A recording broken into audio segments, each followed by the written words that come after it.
Hopeful for tomorrow, good enough today. Oh yeah, hopeful for tomorrow, good enough today.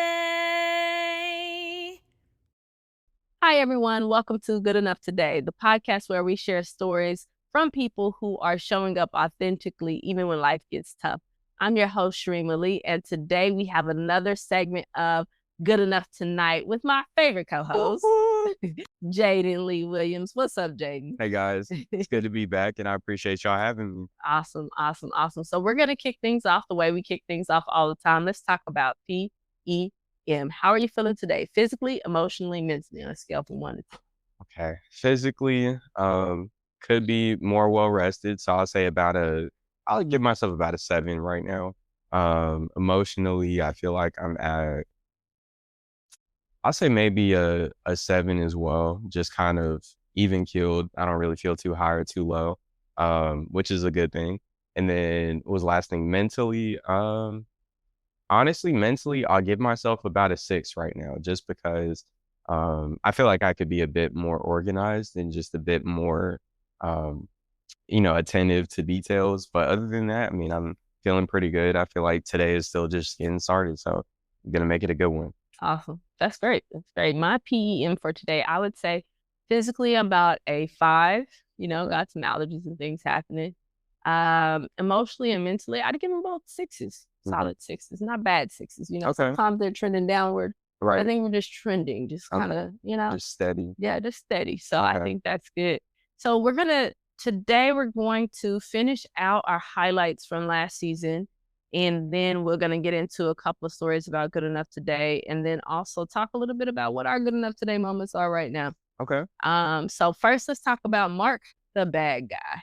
Mark, the bad guy. I love Mark's story. He came up, of course, raised in foster care and kind of bucked the system. And his whole thing was try it, fail, and then try it again, and then make money doing it. And so he talked mostly about really how people spend so much time thinking and not enough time doing, failing and learning from that. And the person who has done it 100 times has so much more experience than a person that was just thinking. How you feel about that? It's really interesting because I feel like that's sort of where I'm at in life right now. And I think that his approach to really just trial and error is kind of like where I'm seeing myself headed. I think that it's super easy to get caught up in, the X's and O's and like, oh, well, if you see this obstacle on paper, all of a sudden it's like, wait, let's game plan for this, and this. So I think at the end of the day, preparation is always necessary, but you can never be, ideally ready for everything. I think there's always going to be curveballs and things you just have to adjust to and figure out on the moment, or in the moment rather. But I think it's super important at the end of the day just to remember you're going to have to fail at some point, and the faster you fail, the closer you are to that success. Absolutely. And I think that he also talked about using technology. We talk about technology a lot. There's a gap, right? Between your use of technology and my use of technology. But it's so interesting to me because like your generation is so good with technology, like social media technology and things like that. But if I told you to go like extrapolate some research, you got you like extrapolate. It's like you're gonna extrapolate it, and what are you gonna do with this research, and how do I even start it? So, I think it's really interesting because I feel like the differences between our generations is your generation relies on technology more from like an actual resource standpoint. I think that you guys obviously, I mean, granted, you've been in the workforce longer, so I think you guys are tending to use it now more in professional settings than we are. I think a lot of us are just starting to get into that realm, but we're so used to using it like leisurely.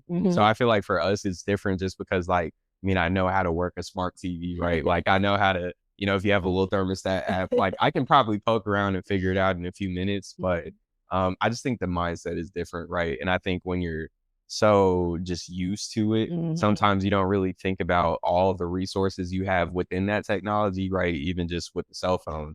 So I think it's definitely a difference in mindset towards it. And I think now, like, personally, I'm just starting to get to the point where I'm like actually using my calendar, right? I'm actually using the different apps that your phone was meant to be used for. Like I'm actually starting to understand, right? I'm starting to understand it's more than just Instagram. So definitely it's an interesting duality to it. No, I think you hit the nail on the head with that one, because we use it sort of as a tool for us and resources. And you guys use it like in so many aspects of just regular life, where we just do life and then use the technology to help us with everything else. And so it's going to be interesting to see how you guys transition into using it more in daily life. And then also if you guys are going to be skeptical enough to like get through the stuff that because I'll see something and be like, that don't sound right. That just doesn't sound right. And I feel like for your generation, it's more of like that sounds right. I think we're so open-minded to just like whatever sounds good. So it's like, if you sell it right, if you wrap it up in the right, font size and all that, we'll be like, tell me more. So I think you guys are definitely more like, I've heard something like this before. I don't know. Yeah. We're like, well, this sounds too good to be true. And then it's too good to be true, but you're like, nah, there's something to that. Let me figure that out. I think that's what I think that is the most interesting part of it. They're just kind of seeing you guys do some things. We're like, Yeah, we'll just be like knowing that it's not right. And we're just like, I have no nothing. So I tried it. But I think that, that's part of the failing, right? Fail fast and learn from it and move forward and keep it going. I think that sometimes, so even as adults, we get scared to fail. And I think that it's so easy to stay complacent because you know what's going to happen. I know I'm going to go to my job. I'm not going to like it, but I know I'm going to get paid. I'm going to do this. And so it's hard to start risking things when you can fail, right? And so real quick, I kind of want to pivot off of that. So from just you having like a plethora of backgrounds, I'll say, and just a variety of backgrounds. No. I'm just saying you've done, different things. You've done, things that are not quite all the way related. So what was your mindset when it came to not only career pivots, but even just life pivots? Like I know you've lived in different parts of the country, you've moved around, you've really like had a lot of changes of scenery, I would say, especially throughout your 20s, especially. So what was your mindset at that time? And then also like now, whenever you think about, just pivoting in general, what's your mindset about? I'm always thinking about pivoting. Right. It seems like you're always just chasing new sides and shit. So. Well, I think that what happens is I'm a naturally curious person. And some people are curious, but they don't want to experience it, or they don't believe that they can do it. And for some reason, I believe that I can do it. Like, I'm always like, how hard can it be? Right. Like, and sometimes one of the things that I've learned about moving to other places, especially when you don't have any resources, right? People around you to help you. That's where you learn who you are. Oh, yeah. Right? Because there's not going to be a person that's going to come save you. I can't call mom and dad. Like, they could come to me, but it's going to take hours for them to get there, right? And so you have to figure out who you are and how resourceful you are and like, what am I supposed to do here? And I think the challenge of that was always great to me, like figure out who I am in those instances. But I think that also helped me to be more confident with these side quests, right? Because I'm always like, well, it doesn't require you to have a PhD or something, right? Like, I'm sure I can read.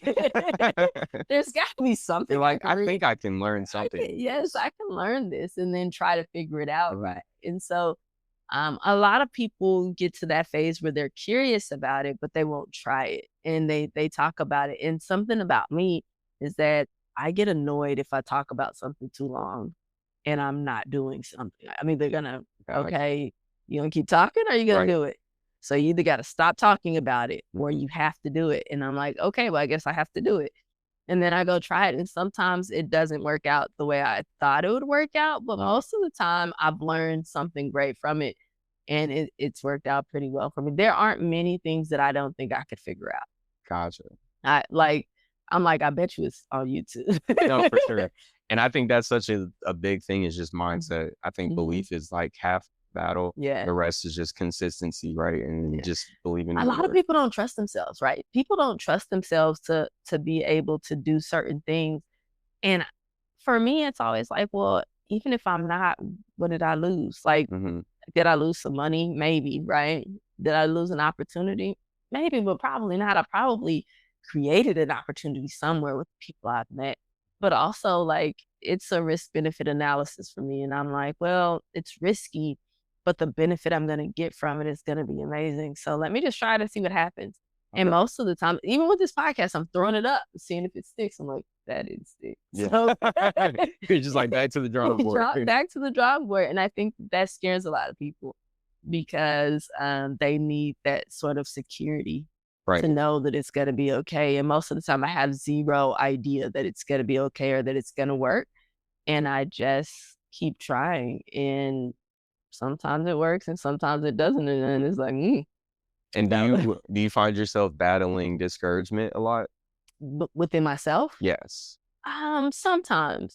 Sometimes like there are parts of it. So anything administrative, I don't really like that part of it. Okay. But everything I do has some kind of administrative aspect to it, right? And so that part, I'm like, man, maybe you shouldn't. And sometimes like now I'm like, you're spread pretty thin. Mm-hmm. Maybe you shouldn't add anything. Maybe you can get some help. But the discouragement usually comes in the form of, am I good enough? Right? And I don't mean good enough in like, people hear that and it's like, well, you might have your self-concept or your self-confidence might get, but it's more like, am I fulfilling the purpose of what I'm supposed to do? So it's me comparing it against my own standard. Right. Of like, did it look like I felt in my heart when I dreamt it up? Right. Right. Did I give everything that I had right now? Am I doing what God wants me to do when I'm doing? Right? Like, can I really do that like that? And then most of the time I'm like, well, let's go see. Let's go see this. Like, and then you just figure out. Like, well, that didn't work out. Yeah. So sometimes it looks a little different, but it's always, I think that's the fun part of it. Some people can't live that life though. Mm-hmm. Not knowing for sure. I would call that faith, right? Right. And sometimes you just have to have faith that things are going to work out. And even if it doesn't work out exactly like you wanted it to, it's going to work out to some degree that you're going to be better off than you were before. I mean, there's so many things that I've just done or spoken to people and ended up with things in life. And I'm like, would you say in order to become a successful, I won't even just say entrepreneur, but just a successful business person, right? Do you feel like you have to have that glass half full mentality? Because, some people, they're naturally like, I won't just say pessimistic, but they can naturally be, realists, or they just tend to overly focus on maybe things that are negative. So do you feel like that's sort of a trait that you have to develop if you don't already have it? Do you think I'm a realist?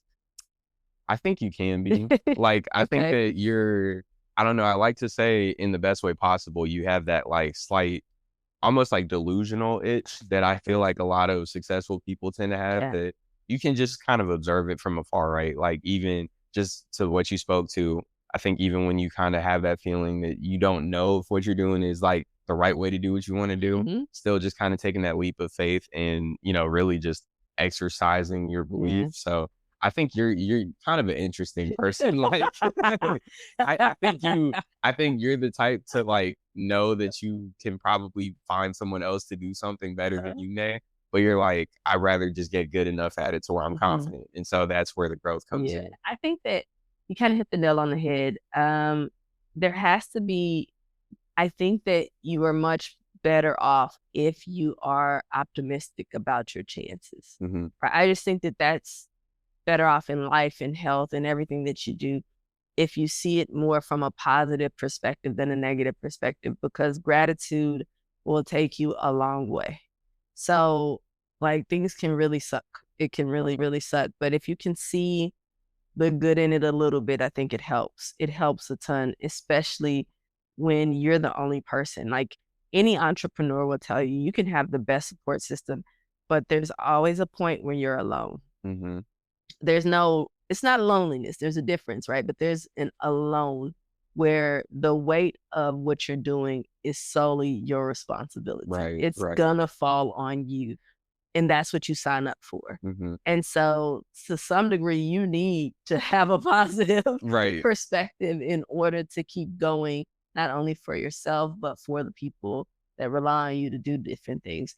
But the other part of that, yes, you have to be delusional to some degree. Like, I feel like I'm going to have millions of dollars and I'm going to have this conglomerate of companies and I'm going to have 6 houses and I'm going to have these things. And these 6 houses are not just like huge mansions, but this is the real estate profile that I'll have. And I have no idea where that's coming from, but I know that I built my house and I put CLL number 1 because it's the first one in the driveway, right? And so that's probably delusional. I mean, but you know what? I think that you have to see it to believe it. Yes. And I think that a lot of people are like, well, you know, you're just talking crazy, but let me be crazy. Yeah. Right? Let me be crazy and have the audacity to dream big, right? I like that. And maybe what I dreamt, what if God surpasses what I could even dream?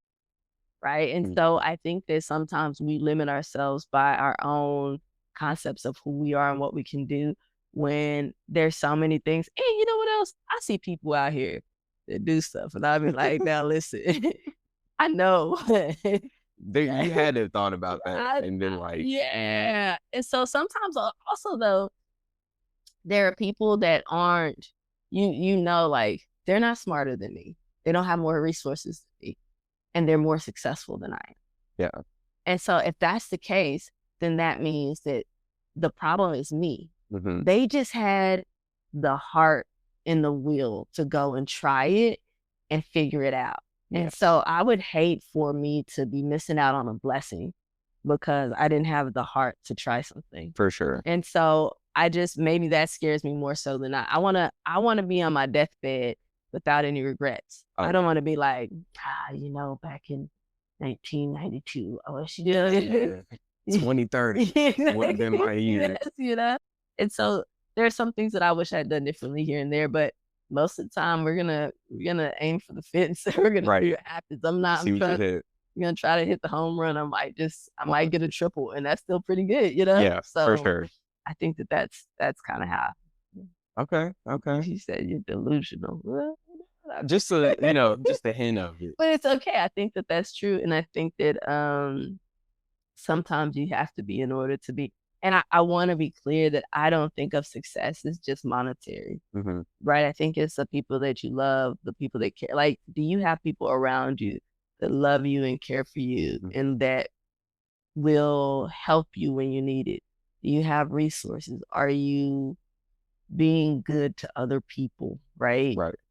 Because that's how I measure my success. The stuff that I talked about as far as the companies and the houses, those are things so that I can serve other people. For sure. Right. And so I think that it all comes down to your purpose and your plan and why you want those things. And my why is mostly because I think I'm supposed to be a light in this world. Right. I'm lighting the lives of others and helping fulfill their purpose. And so if I can do it, then let's try it. Any resource helps with that. Yeah. And then who am I to tell God, nah.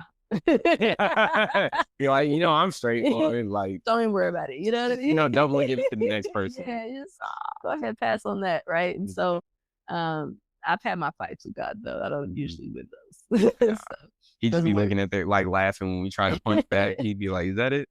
I'd be like, "God, you sure you don't need me to step in? I could help." Yeah, he like, you know, I'll let you know when I need you to do something. It never comes along, right? So I think that when you're younger, right, it can be a little bit different because sometimes you feel like you don't have enough to contribute. Right. And I think that sometimes you got to know what you can contribute. And if it's knowledge that you don't have, get the knowledge, right? If it's skill that you don't have, you get the skill and you attach to the people and the things that can get you the things, right? I'm real good at attaching to people. Even though I say I don't like you, I be like, hey, you know this, and it's not even I'm gonna use you. It's just I just want to learn from you. Allow me to learn what you do, and allow me to figure out how to do it. And then in return, I'm going to show you love and care for you as a person that's in my circle, and hopefully, whatever I can bring to you will be uplifting and a blessing to you as well. And so I think that it's important for people to recognize that. So yeah, for sure. So the next guest, we got a little off topic, but I think that was a great conversation. That's part of it, right? To talk about this. And then also our next guest after Mark the Bad Guy was Mom. Yes. We love mom being my mom, his grandmother, but he calls her mom. But he does. She's call pretty much right. Like I have a mom in my life too. Yeah. Our mom, her mom is like everybody's That's mom. the collective mom, right? That's the and mom talked about grief. And you're 21, right? Mm-hmm. And I was talking to mom, and she was like, she was 26 with 3 kids, and her mom passed away. Yeah. And I was like, dude, how did you do that? Like, I mean, I am That's 40, crazy. and I'm like, I don't have 3 kids. Yeah, like, and you still calling, dad every day. Yeah, Like, what's that's a lot. That's a lot. And so, it's interesting. Mom talked about building a community, and I think that's something because she was in California. We were in California, so she was away from her family and all those things. And I think that's sometimes something we take for granted. How do you feel? Do you feel like you have a community outside of us, right? Mm-hmm. Have you been able to build a community? I think when we talked about moving away, that's probably the hardest part is trying to start to rebuild a community of people. Recreating that sense of home in a way. It's really interesting. I think, man, that's a really interesting topic. I think for me, I have like my little, almost like microbiomes, if you will. Like I have my different circles of people that I can go to. But I think nowadays in our day and age, it's so, I won't say difficult per se to connect with people, but I just think a lot of people are so much in their shells that when you talk about like your neighborhoods, for example, or even just like your local grocery stores, like it's not always super practical to just go and start a conversation with someone. Like I think we can all have that social anxiety now where I almost feel like back in the day people didn't think about that at all. Like I think people just saw you, and if they had a question or something on their mind, they would say it. So I think go ahead. But no, I was gonna ask, I wonder what I know that social media and things have kind of changed that, but I wonder, like, how do we fix it? Like, and I was about to touch on that too. I almost feel like because of how interconnected we are through social media and just through the internet as a whole, I think it's so easy for like even myself at times to like detach from reality. And even if it's like, excuse me, even if it's like subconscious, I think there's just so many distractions now that our sense of community and what that really looks like can even become blurred. And I think for myself, that's kind of the case. I think, I have like moments where I'll interact with people that I just come across and right, like that's something I strive to do every day. I strive to like talk to new people, ask people how they're doing. But, it's tough to say that I have like a true sense of community. And I think that's kind of one area that I want to see growth in within my life is just not only being able to like talk to people and interact, but actually being able to, touch someone and be that helping hand that someone else may not have. So yeah, I think that's something I want to build on. It's so interesting that you say that because I see some of the younger people when we have like networking events and they don't know what to do. And I'm like, I am an introvert, but and maybe it's because when we were younger, they say walk in the house, you talk to people, you speak, right, and all those things. And I'm naturally curious, so I just ask people questions, and I've learned if you ask people questions, they start talking. Oh yeah, right. People like to talk about themselves, and so I'm like, oh, and so how did you know to do this? Yeah. And sometimes I don't ask. I tell people this all the time. Somehow I'll be the person. Like I remember I was in some store, HEB or something. And the cashier started telling me all about her daughter and how she had to take her door off and she's just doing the groceries and these teenagers, they don't listen. And then I went back and I was telling Nisa the story, like, hey, the cashier, she was telling me about, she was like, how did you get to this point? And it'll just start from, hey, how are you doing? And I think that as we talk about good enough today, that's part of it is trying to build communities for people to talk about what's going on in their lives, right? Because I think that if you don't have that community, it makes things so super hard. And Mom talked about that when she was in California, that her community helped her to understand and get through the grief of her mom passing away and having to deal with all those things, right? And I sometimes we discount that because you can get on social media, you can have this fake sense of community, you can feel like you know people, but there's not that intimate connection of I can call you if something's wrong. Right. That real life support. And I think that when you move away, then that's one of the things. When you move away, you have to create a community, or you cannot, but it's very, very isolated, right? And so if you don't start to talk to people, and most of it starts at work, right? Because you'll meet somebody and you're like, hey, I'm looking for this. Do you know anybody? And they're like, oh, you don't know anything here? No. I have and then that just starts it. Yes, and it starts it. And I think that sometimes you just have to be unafraid to let people know how much you don't know. Some of us want to have it so much together and not let anybody know that, like, hey, I'm afraid of this, or I don't know this, I don't understand, can you help me? Because then it's like people can take advantage of you, right? And I think there's a balance there, right? And so if you're looking for people, that community can be great. And I think that that's helpful whether you're going through grief, if you're going through happiness. It's always cool to have somebody celebrate with you too, right? And so I like the fact that I hope that as we start to grow out with Good Enough Today, that we can start growing community of people, especially young people. Right. Because I feel like even older people, we need to understand that we're good enough today, in the sense that we don't need to compare ourselves to these other things. And I think that's the same as the younger generation. But I also feel like we need to be communities for the younger people too, right? Where you're looking at mentorship and things like that, and being able to connect with people in a very sincere way. I don't know. I miss people having sincere relationships where it's not just that superficial layer. Right. It's not just transactional. Yes. And so hopefully that's what we'll be doing as we build. For sure. We'll get there. I think so. And my delusion. We'll find other delusional people. Yes, absolutely. I think our next guest after Mom was Ty. Okay. And Ty, she has Unbridled Academy. It's all crazy because she has an FBN therapy, and this is where she uses horses to kind of help you go through trauma. But Ty also really understood how to use your strengths and how you build upon your strengths. And that's what she talked about for young people too, is use your strengths to figure out your purpose, right? And then also to say, like, hey, guess what? That is actually your purpose, or you are good at that. And I think that sometimes people don't know what they're actually good at. Yeah. Or they don't see it the same way that other people see it. So if I say, hey, Jaden, you're a really good speaker, you're like, I just be talking. Yeah. I'm like, I just say stuff. I was just out there talking. People can listen to me, but I just don't know. And I think that sometimes we discount that. So how do you feel about, like, at your age right now, do you feel like you have a pretty good grasp of what your strengths are?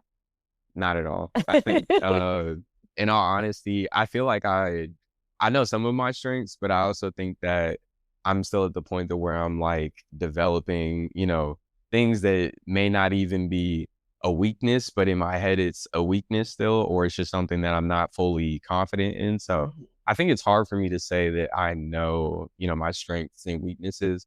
I know what I'm not comfortable with. So I think from there, it's a good, almost like depth perception, right? Like it gives me a gauge of kind of where I stand on certain things. But to be honest, I feel like in the most humble way, I feel like there's a lot of things that I'm probably good at that I have not really like tried to, develop or really like apply myself to.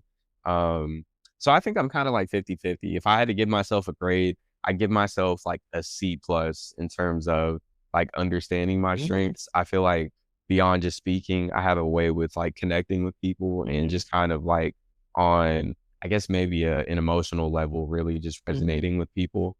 But I feel like there's just so many different nuances to that, and even just in the power of listening too. And I think that that's like an area where I've developed a lot in the past year or so, just becoming a more active listener, and then also just being a more intentional listener. Not really, listening to respond, but actually, like you said, listening to learn, and then also just receiving at the end of the day what the other person has to offer. So I think that's a big thing for me, is just like the fact that I'm still young, just understanding like there's probably more to everything than what I'm seeing. So just, taking everything with a grain of salt. I think that when I was younger, I don't know that I understood my strengths as strengths, right? I think I knew that I might be good at it.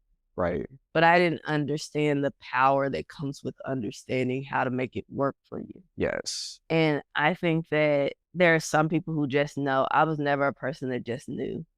I know that I can connect with people and build relationships, but I haven't recognized until here probably recently that my ability to build relationships with people is helpful in a lot of different ways, and that that's not something everybody can do. Right. Because and that's the thing too, is like I think especially with us being like introverted extroverts almost, like it's easy for us to just, allow our feelings to box us in a place, and then we're just like, but that's not really me though. But then it's like, you be doing stuff, and then it's like, Rima, is this your first time? Have you done this before? Like, I think that's a big thing, and it goes back to what we said about just self-belief. I think a lot of it is really belief. I think that when you have that itch of delusion, or just that, that strong sense of belief, I think it's so much easier to not only like grow yourself, but also just grow from your environment. And I think that one of the things that especially when I was younger, not so much now, but sometimes now too, I focus so much on growing that I focus on growing the things that I don't feel like I'm good at, but not actually tuning the things I'm really good at. And I think that that's something that Todd spoke about, was like, if you can make your strengths are already there, right? And you can pair with other people who have the strength, the weaknesses, the strengths for your weaknesses. And I think that sometimes, because the weaknesses, we as humans focus on the negative so much more. Like, if I punched you in the face, you're going to remember that punch 10 times more than you're going to remember the times that I give you a hug and say, I love you, right? And so the negative outweighs the positive so much that it really, really kind of weighs down. And I think we do that. We have a natural tendency to do that. And if you focus on, and people will tell you what you're good at, sometimes we just don't agree. And I'm kind of stubborn, if you haven't noticed. I'm kind of stubborn. And so people will be like, well, you're good at that, but I don't want to do that. You're like, no. Yeah, no. Sure, I hear you, but pivot over here. You're like, that's cool, but I know somebody else that can do that. Yeah, somebody else can do that, but I don't want to do that. And sometimes that's God, though. Sometimes God's like, hey, guess what? Yeah, I want you to do this. I want you to do this. Get outside of your own self. Can we go this way? And God's like, you can, but you're going to come back over here. He's like, all right, you'll see. And that's part of it. I think that really, really not being too hard on yourself about those things that you can grow in, and then also really trying to grow your strengths and figure out how they can work for you into build. And some people, like I said, just have it, and they know what their strengths are, and they're like, and I'm like, oh, you picked up on it and you ran with it. I had to go through the mountain and the valley and get hit on the head a couple of times. And sometimes, I think that we just have to respect our journeys for what they are, and understand that we are people and humans, and there's a different process for everybody. So as your journey, and what we're going to do when you, before we record again, and we're going to do your Gallup strengths test and see what the Strengths Finder says for Gallup. And we'll see, and we'll come back and talk about what your strengths are. Then you'll at least know what they say they are. And they don't change much over time. They might change a little bit, but sometimes it just doesn't change as much. I've taken them in different career paths. It's very interesting to see. So interesting. I think that'll be helpful. Is it kind of like an analyzation of your personality type? An analysis of my personality type. I was like, what would you call that? Like a synopsis? It's not a personality type. It just tells you, like, it gives you have your 5 biggest strengths, right? And it tells you, hey, these are the things based upon these questions that you are your highest strengths right now. And they could be leadership, it could be communication, it could be I forgot what the real terms are, so don't come for me with this. But it'll show you those things, and it kind of gives you some insight. And sometimes when you see those, people use them to go say, okay, well, if you have these things, what kind of job will be the most effective, or the one that you'll feel the most fulfilled? Mine is always like sometimes it just varies, right? Especially because I tend to score high on logical things. Like, logic is always high. No matter which personality test or test I take, logic is real high. That's just where you read a lot into. I'm just a logical person first, and then I'm emotional next. And sometimes that's not good. Yeah. I mean, but I think we all have that switch. I think some people rely more on like reading into, the what is that, the gray area, if you will. Yeah. But I think, sometimes you just got to be black and white. Yeah, sometimes it's like, nah, that doesn't make very much sense to me. Why would we do that? You're like, but that says 2 + 2 = 5. Yeah, that doesn't make sense. So I think that it's helpful. It's helpful to know that, and then also understand that it doesn't have to put you in a box, though. I think that some people are like, well, I'm this, right? It's like how people use their signs, and they're like, well, Leo. Yeah. I'm gonna, right. And I'm like, I don't want to. So I want to ask you real quick, at the point that you're at just within life, within, your different career spaces, how do you view being able to isolate your strengths? Because I think that obviously, right, there's things that you can just be aware of that you're good at. But how would you break down the thought process between not only realizing, okay, maybe this is a skill set of mine, but then also how to capitalize on that skill set beyond just maybe how you can make the most money up front, but how you can actually have the most outreach with that skill? No, that's something I'm still learning. Okay. That's something I'm still learning, because up until recently, I've never really tried to maximize my strengths. I don't know why. Don't ask why, because I haven't really figured out the why part of that. It's just been, I've been focused on helping so many people. I didn't really sit down, and I guess this is where people are like, I thought you said you were logical, Cheremma. I didn't really sit down to become more intentional about, wait a second, what am I supposed to be doing with this strength? And then how can I have the most impact with it? And I think that that's kind of where Good Enough Today was born.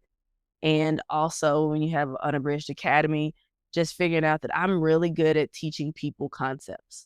Like I could take some complex information and teach it to you in like it's nothing. Right, like simplify it down. Just simplify it, but then I couldn't figure that word. I know what you meant though. But then I also like to help people. I like to, and I can connect with young people. I think that young people think I'm the same age as them, but just with a car. Like, you got to get the better credit score. That's it. Because even little kids are like, that's my friend. I'm like, yeah, we're friends. Like my little 6-year-old friend. Like that's always what I've been really good at. There's some people like me and kids, and me and people I can connect, and I can help them grow. I didn't think of that as something that you could actually use to do things, right? I knew other people knew, right? So I could see how people would be like, oh, you should do this. You're good at this. This is where you should go and do this. And I'd go and I'd do it. And they'd be like, see, I told you. And I'm like, yeah, that's just what I do though. I didn't pick up on the fact that, wait a second, this is something that you do better than other people. And I also didn't want to be better than other people, because I felt like that was me being like rude, right? Like, or like full of yourself. Yeah, so I want to be humble, right? Be humble. But I don't think that like people are faster than me at running, right? Like that's just like you're not gonna be the best at everything. Yes, right. And so there are some things that people have skills at, and I just was always uncomfortable with like shining in your own greatness. Right. I feel like I think that's a big almost like a big deterrent for a lot of people when it comes to just chasing, your potential. I think people, and I'll even, I'll speak for myself right now. I think when I hear of the term fear of success, I think it sounds silly, right? You're like, why would anyone ever be afraid to be great or afraid to just live in that image of what they see for themselves? But I think it's also just so uncomfortable when two things. I think one, when you look in the mirror and realize maybe how far you are from, where you want to be. So that already kind of gives you that sense of like, oh, well, I'm not going to want to, do X, Y, and Z. But then also I think sometimes just realizing that we're capable of stepping out of, those habits or just those things that are holding us back, that, whether we know or not that it's holding us back, I think we can always kind of tell when it's not pushing us forward, right? Absolutely. Like, we may not know if this is the one thing that's kept me from where I wanted to be last year, but like, when it's not adding to your life, right? And so I think that that's something that a lot of people battle, is that struggle of comfort and then improvement or development. And I think that that's one of the things that, like, I've never made a change and it's been comfortable, but I've also kind of chased that discomfort because I want, and maybe I'm competitive in that way, because sometimes I'm not very competitive, but I'm always like, well, is the discomfort gonna beat me? And you know what I mean? Yeah. I want to see if I'm gonna win or it's gonna win. Right. Like, one of us gonna go. And I don't think it's gonna be me, right? Like, okay, so to me, I put myself in a position to be uncomfortable because I want to see if I can beat the discomfort. Right. You want to see how strong you are. I want to see how strong I am. Like, am I really strong? I'm just gonna fall on this. Yes, or what's gonna happen? Am I who I say I am? There's a fear in that too. So, and this is something I was gonna touch on too, is that sometimes because people see you as having it together and you're fearless and you're doing that, there's a fear that, like, when people help you, they're gonna see that you're not perfect. Right? You're gonna see the dust on my wall. You know what I mean? Like, and you're gonna judge me for it. And I think at some point you start to think, I don't care what other people think. I'm just out here trying to do it. And yes, I'm flawed. Like, you're gonna see the administrative stuff gonna be all over the place, right? Yeah. But I'm gonna get the job done over here, and I'm gonna make sure that these things and the regulations and the compliance, right, are gonna be on point. Right. Like, but we gonna be good. we gonna be good. But I think that that's the full picture, and people have to recognize that there's more to you, and we're all complex in that regard, and that we just gotta try. Yeah. And that comfort, I really do. Now that we're talking about it, I actually have never thought about the fact that I'm always fighting with discomfort. Like, okay, I feel too comfortable right now. And then I got to put myself in a situation to try to feel less comfortable. Yeah. So that I can figure out, and you say about me in different industries. Well, let me see. I've never tried this career. Like, you're just like but to be honest, as much as, like, I don't know, I think you kind of gave me a different perception of, like, normal when it comes to just figuring out what you want to do. I think a lot of people in life are just, so scared to take, take a jump into something they've never done before. I think because I saw you do it over and over and over, especially at a younger age than when most people would decide to try something new. I think for me, it kind of gave me, I don't know, it kind of made me think, like, that's really all it was just like, okay, if I try enough things, at some point it's going to work out, right? Yes. But it's always different when you're just seeing the outcome of everything, right? And you're not seeing the work that's being put into this, or the hours of studying and just learning. So that's always something that's been, super profound to me, was just how you've been able to pivot from, like I said, one thing to another.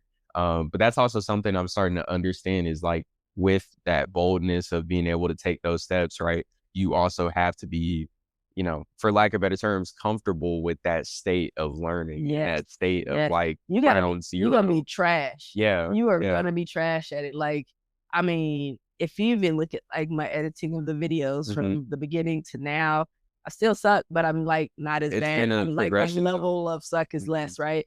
And I think that we want to be like, I want it to look like it does on NBC. Right. Like, I don't even want my name associated with it until it's, like, top tier. Right. But if I waited until I got great, then when am I going to be practicing and putting it out there and giving the message? Right. And so sometimes being in that state of discomfort and learning, and, like, I tell people this all the time. I'm like a toddler in a lot of ways. Right? I get the kids' meal at the restaurants, but kids have no fear of, like, all those things. Right. Like, they have no true ego. Yes. It's just like, all right, I don't know what I'm doing, but I'm 100% sure that I can be good at this.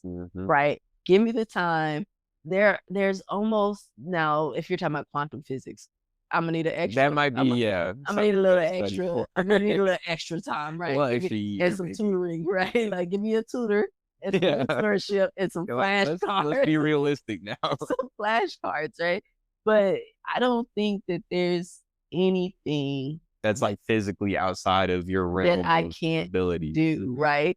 And so now, am I gonna be good at it at first? No, but you could be like, hey, do you think you could be a neuroscientist? What does it take? You're like, well, if I'm really trying. Yeah, like what are the steps that are required? Well, it would take 20 years and I might get tired of this, but I could, maybe. What about a surgeon? I don't really like blood, but if you mean just going through here and doing this and doing that, I mean, I could probably study it. You're like finding the ways that can add up, like calculate it up. I could just, I think I could make it work if you just did this. If you just, I think sometimes we see the picture, it's such a big picture, and it's just like, all right, first I got to study for the MCAT. Like there's a how to. Yes, it's like I got to be good at science. Like, okay, I need a biology. Yeah. Like, all right, I'm not good at that. Let me learn this. So it might take me longer, but I could absolutely do it. Now, would I be 57 starting? Absolutely. Maybe. But could I do it? Yes. And so I think that sometimes people get caught up in the fact that, well, this isn't true and this isn't true. Well, yeah, but start. Right. And then, and if you don't start, that's the problem, right? I might start and I might be doing the biology flashcards and like, let me just learn about the bones and the structure and this. And I'm taking the class because, I got a BA instead of a BS. So I probably would have to get science classes mastered so that I can take a couple of those, the lower level sciences in order to just get into medical school, right? Gotcha. So, okay, I got to take those lower level classes. And if I start those lower level classes right now, those are going to suck, but I'm starting the process. Yeah. But if I waited and like, I got to wait until I learn everything. Then you're going to be like starting 10 years later. 10 years later, because life keeps happening. And then I'm waiting for the exact moment for it to be the best time. Right. There's never a best time to do anything. Sometimes you got to jump off that cliff or out that plane or wherever and just go for it. So I agree. It's interesting because I was the next guest on the podcast, so we've covered me. I think we've covered me. But then the next guest was Mario Hall, and Mario talked about him being blessed by change, and I really thought that his story was interesting because he talked about being accountable, right, and how he had done some things when he was younger. First, he had like this peer pressure and stuff like that, and he did some things when he was younger that he wasn't proud of. But he was just accountable to his wife, to his community. And he's just open and honest about who he is. And I was like,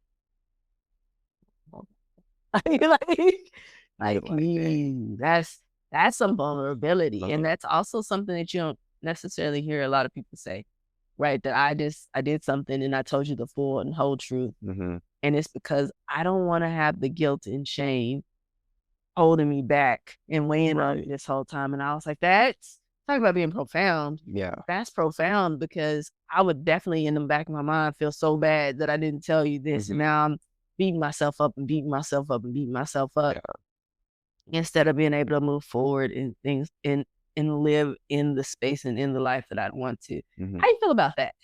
I think that's a sign of real strength. I think when you're not only accountable, but also like I think accountability is honestly just the biggest step towards taking action on things that you want to improve on, but also you have to be vulnerable. And I think even if you're not able to be vulnerable with, a community or an open space like this, which I think even more props to Mario because I think a lot of people misconstrue, especially with men, I think they misconstrue the dichotomy, if you will, between like masculinity and vulnerability. And I think a lot of people have the image that, you have to, in order to be a man or in order to be strong or, masculine even, you have to have that sense of, oh, well, let me just compress this in, right? Let me just hold this in and let me just, use work as an outlet or whatever else that may be. So I think, you definitely have to, you just have to be vulnerable at some point. I think that's key for anybody to, just live a more stress-free life too. I think it's so easy to just hold on to things and, just like allow yourself to think like, oh, I'm gonna just put it in the back of my mind and forget about it. And then over time, that stress just wears on you, whether you even, think that you're thinking about it or not. But it's like the longer you go without, just confessing, even if it's like talking to yourself and being like, I wish I would have done this differently. I think that's super big. And I think it's also just good for, like I said, it's just good for your stress. So I think it's important to be vulnerable. It's important to be accountable with yourself. And then also, if you don't have, another person to be accountable with, I think it's good to find that. I think, many of us, we do a lot of things on our own or do a lot of things, behind, closed doors. So it's like, I'm not trying to go just, tell somebody randomly out the blue, like, hey man, I really just did this and I'm proud of myself. Like, you know what I mean? Like most of us don't want to do that. But I think it's important when you have at least one person that is like-minded in, the same regards of just wanting to be better, wanting to improve themselves. And, y'all have similar visions of what success looks like. I think it's important to chase that, with an accountability partner, because then it's no longer just words being spoken, it's action taken. Right. And I think that you said a lot that was great, especially about masculinity and vulnerability, but also about just having accountability to someone other than yourself. Sometimes it's really good to have somebody that you can, somebody sometimes needs to be like, nah, that was dumb and you were wrong. Yeah. Like, or just being like, nah, that's not really what happened. Yes. Like and you need to see yourself for the truth sometimes, because we're skewed by our own perspective. Oh yeah. And my perspective can be completely based upon the way I'm feeling right now. And so I could be seeing it through the lens of someone who's tired and hungry. And the lens of somebody who's full and happy. Right. Two totally different visions. Right. And I think that sometimes seeing that other perspective is definitely very, very useful as you move through life. And accountability is something, especially in relationships, whether it's friendships, platonic, or intimate relationships. I think that accountability is something that's really, really good. So hopefully people are out there teaming up with people who are going to be positive in their accountability, right? I feel like people think of accountability as a negative. I have no problems being like, hey, I'll call up one of my, few friends I have and like, hey, you think I was wrong? And they'll be like, yep. Yeah. You definitely, you're wrong.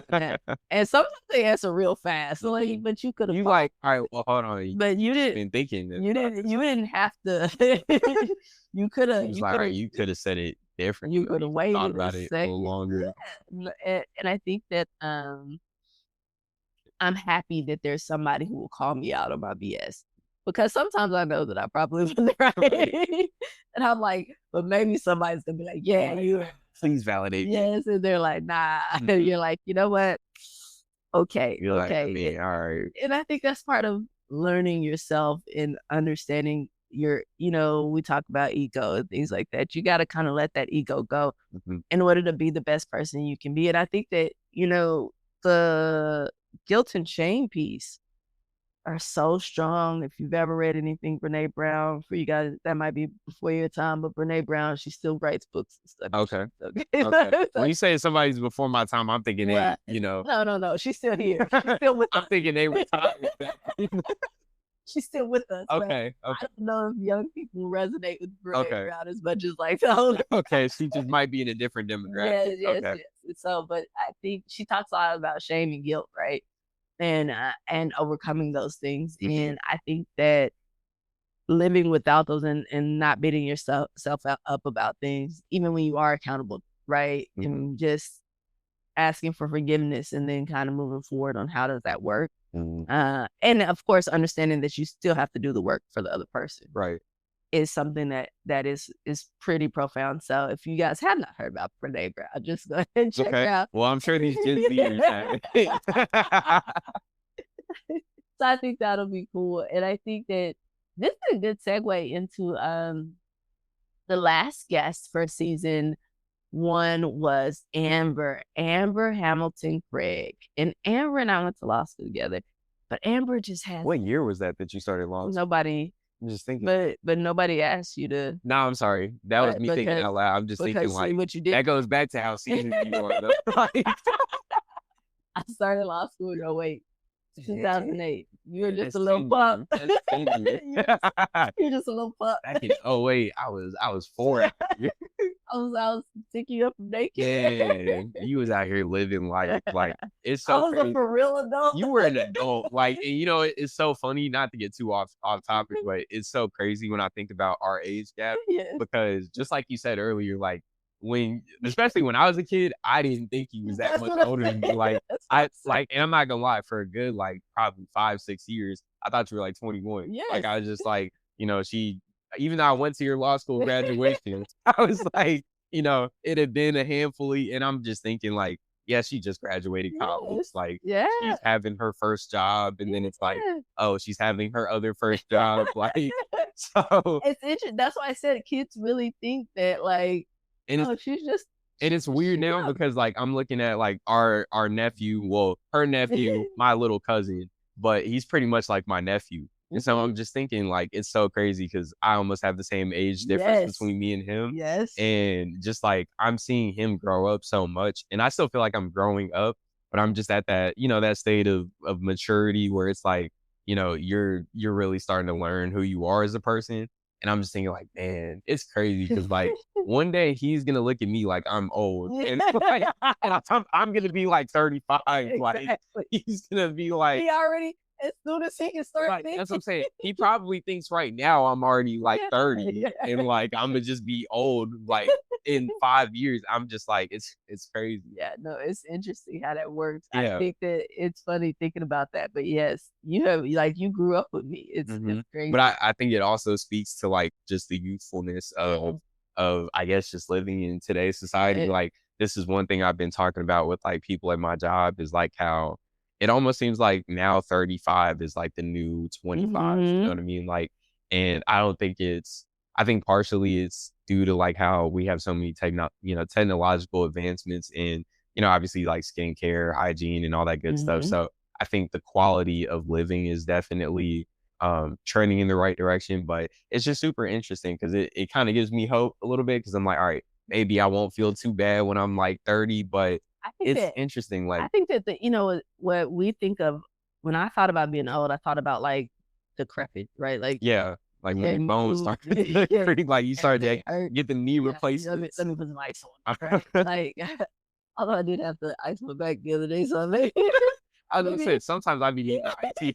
I'm like, how old am I? But I think that a body in motion stays in motion. So you see me walking and doing the things, and it's because I want to be the 80-year-old that's walking around doing things for herself. And I think that it's important to recognize when you're younger that the habits that you create then will be the things that resonate with you when you're older. And so this is what I'm doing today is not for me today, just for me today. It's for you in the future too. And so I think that that's important because we kind of lose that. And first off, 35 is not old since I'm no, it's not. But, it's not. But to be fair, I get it because I thought the same way. I think that as you get older, you start to. But sometimes now I see like these 80-year-olds now they out here like doing Zumba classes, looking like they 50. And I'm like, okay, well this gives me hope because I can lift weights, I can do all these things and live a very, very joyful and active life even when I'm older. And I think that that's important to recognize that. Being old doesn't mean like, I always think about, I don't know if you saw the first Charlie and the Chocolate Factory or Willy Wonka. Yeah. You know them old people that was in the bed?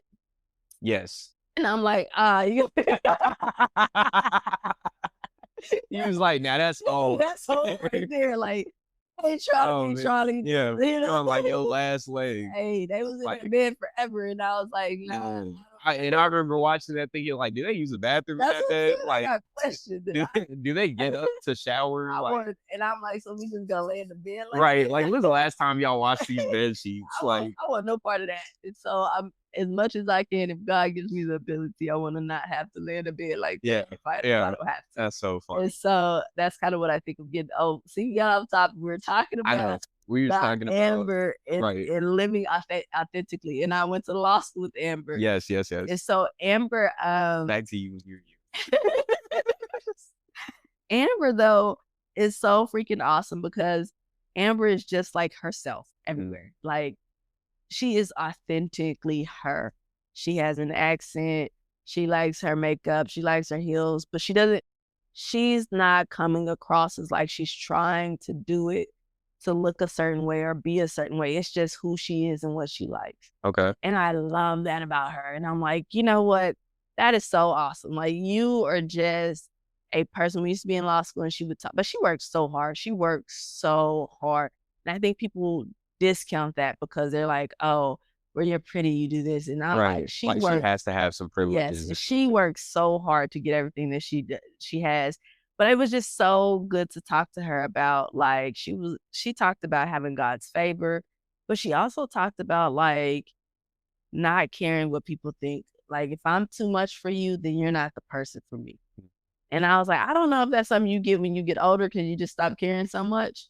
Or if, like, when you're younger, you could just be like, whatever. Like, if you're not vibing with what I got, hey, it is what it is. It is what it is. How do you feel about that right now? Thinking about it right now. I think it's interesting. I think there's times where you can kind of get caught in like wanting to be a people pleaser, like wanting maybe that one specific person to look at you a certain way.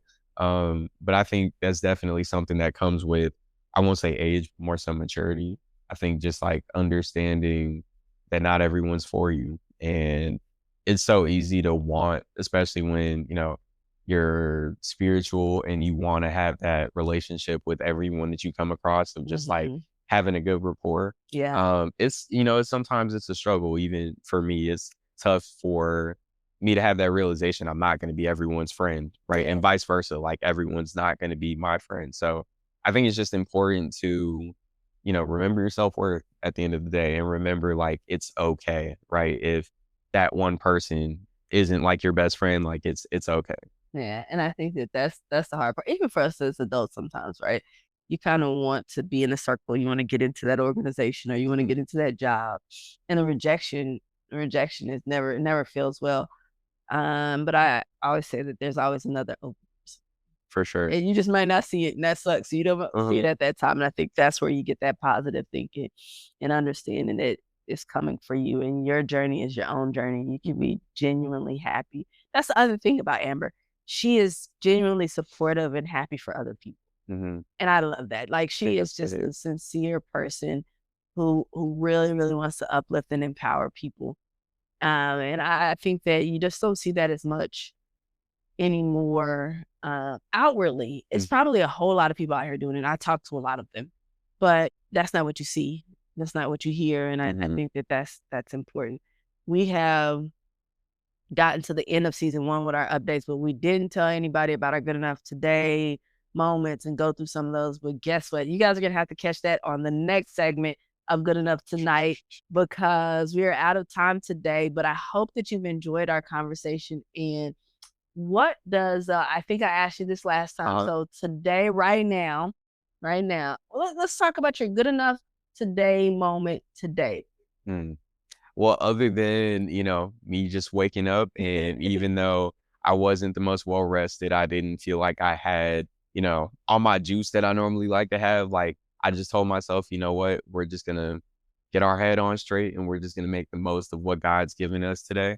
I got over here safely to the podcast. So I think that was a win. But yeah, honestly, today, like, I'm really just looking forward to getting some exercising, going to the gym, eating some good food, and really just like having my reset for the week. So yeah, I think so far today's been good just from the standpoint of, I'm happy and healthy. I'm actually just coming off of a little sickness. So, no, I was gonna say I'm coming off a little sickness, so I'm grateful to just be feeling, myself right now. Okay. That's it. That's all I wanted to say. You were good on the Good Enough. No, I was just saying, like, I was moment. thinking about it. Look, I was thinking about it because when you asked me how I was doing physically, emotionally, mentally earlier, I didn't even touch on that because I was just thinking like, yeah, well, I've been healthy the last 48 hours. So I was just like, yeah, I'm just pushing it. Okay, I hear you. I hear you. I think that the fact that you got up, you didn't feel like 100%, but you gave 100% of what you got, right? That's talking about how we're good enough. And I feel like we've had a great conversation with that. We have had a great conversation with that. So I appreciate you showing up and giving it all you could, because I think you did an amazing job today. And you asked, and I appreciate your patience too. Absolutely. Because we started a little bit later, but it's okay. Sometimes it's better late than never. Oh gosh, my nephew, I gotta love him because goodness gracious. But we did talk a lot about community today and how much it's helpful to people that build a community. So please, please, please make sure that you're building that community. And if you cannot find anyone to build that community, understand that we are here to help you build that community with Good Enough Today. So find us on social media. You can find us on Instagram. You can find us on YouTube. You can find us on Facebook. And of course, wherever you listen to podcasts, but follow us, like, share, and spread the word about Good Enough Today, and ask people how they're doing physically, emotionally, mentally. And maybe that will be the way that you start your community locally. So I want you guys to remember that even though things might not be going exactly how you want them to go, we can stay hopeful for tomorrow and understand that you're absolutely good enough today. Hope for tomorrow, good enough today. Oh yeah, hope for tomorrow, good enough today.